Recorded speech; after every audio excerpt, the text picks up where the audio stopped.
بسم اللہ الرحمن الرحیم۔ السلام علیکم ورحمۃ اللہ وبرکاتہ۔ جب ہم لوگوں سے بار بار یہ کہتے ہیں کہ نماز ضرور ادا کرے، نماز کوئی بھی مسلمان کسی حال میں نہ چھوڑے، جیسا بھی وقت ہو، وہ جس طرح بھی ہو، اللہ کے حضور ہر روز 5 وقت ضرور سجدہ ریز ہو۔ اس لیے کہ جب ہم عبادات کو دیکھتے ہیں تو نماز ان عبادات میں ایک ایسی عبادت ہے جو کہ الگ خصوصیات کی حامل ہے۔ نماز کے اندر ایسی خصوصیات ہیں جو کسی اور عبادت میں ہمیں وہ نظر نہیں آتی، اگرچہ ہر عبادت کی ایک اپنی خاصیت ہے، لیکن نماز ان ساری عبادات میں الگ خصوصیات کی حامل ہے۔ مثلا زکوٰۃ دینا، یہ بھی تو عبادت ہے، لیکن زکوٰۃ ایک طبقے پر ہے، ایک طبقے پر نہیں ہے۔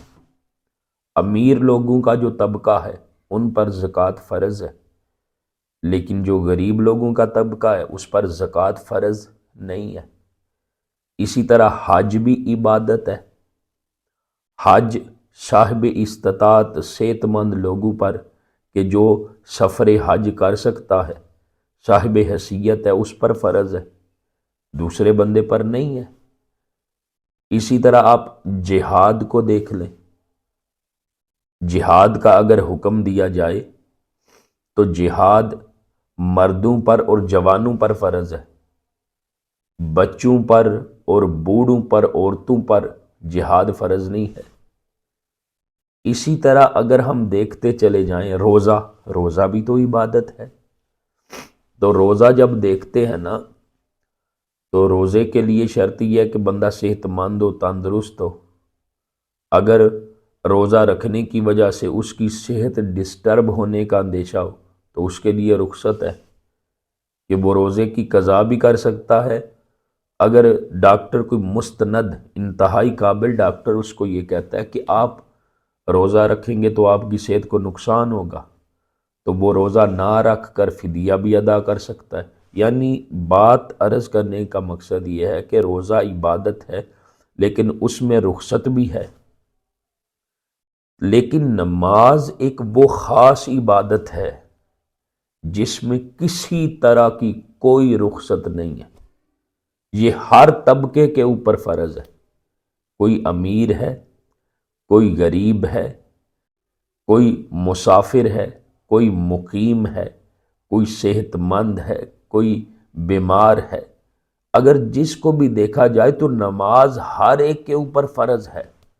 یعنی نماز وہ عبادت ہے، نماز کے اندر یہ خصوصیت ہے کہ کسی حال میں بھی نماز کی کوئی معافی نہیں ہے۔ ہمیں ہر حال میں اللہ کے حضور سجدہ ریز ہونا چاہیے۔ وہ عبادات فرض ہونے کے لحاظ سے ان کے احکامات الگ ہیں، لیکن نماز کے احکامات الگ ہیں کہ نماز ہر ایک کے اوپر فرض ہے اور اس کی کوئی رخصت نہیں ہے، اس میں کوئی رعایت نہیں ہے۔ تو دوستان محترم، اگر دوسری عبادات کو دیکھا جائے نا، ان میں ایک اور چیز بھی نظر آتی ہے، یا تو وہ مکمل طور پر فرض ہے یا مکمل طور پر نہیں ہے۔ ایسا نہیں ہے کہ کوئی کہے کہ میں یہاں سے یہاں تک جاؤں گا، اتنا سفر کروں گا، اس خاص پاک مقام اور جگہ پر جاؤں گا تو میرا حج ادا ہو جائے گا۔ نہیں، جب تک وہ سارے حج کے جو احکامات ہیں ان کو پورا نہیں کرتا تو اس کا حج ادا نہیں ہوتا۔ روزہ ہے نا، روزے میں بھی کوئی رخصت نہیں، بندہ کہے کہ میں روز ظہر تک رکھ لیتا ہوں یا اتنے وقت تک رکھ سکتا ہوں، ایسا نہیں ہو سکتا۔ اسے صبح سحری سے لے کر افطاری تک مکمل طور پر جو روزے کے احکامات ہیں ان کو پورا کرنا پڑے گا۔ لیکن نماز ایک الگ عبادت ہے۔ اس کی خصوصیت دیکھیں کہ نماز کے بارے میں حکم ہے کہ اگر آپ کھڑے ہو کے نہیں پڑھ سکتے تو بیٹھ کے پڑھیں، اگر آپ بیٹھ کے نہیں پڑھ سکتے تو لیٹ کے پڑھ لیں، اگر لیٹ کے بھی نہیں پڑھ سکتے تو اشاروں سے پڑھ لیں۔ یعنی نماز وہ عبادت ہے کسی حال میں معافی ہے ہی نہیں، کسی صورت میں اس میں رعایت نہیں ہے۔ تو اس لیے دوستان محترم، جو اللہ رب العزت نے اتنی خوبصورت اور قیمتی زندگی عطا کی ہے، ہم اس کو غفلت میں نہ گزاریں۔ ہم ہر روز 5 وقت اللہ کی بارگاہ میں ضرور سجدہ ریز ہوا کریں۔ اللہ رب العزت ہم سب کو سمجھ کی اور عمل کی توفیق عطا فرمائے۔ آمین بجاہ النبی الامین۔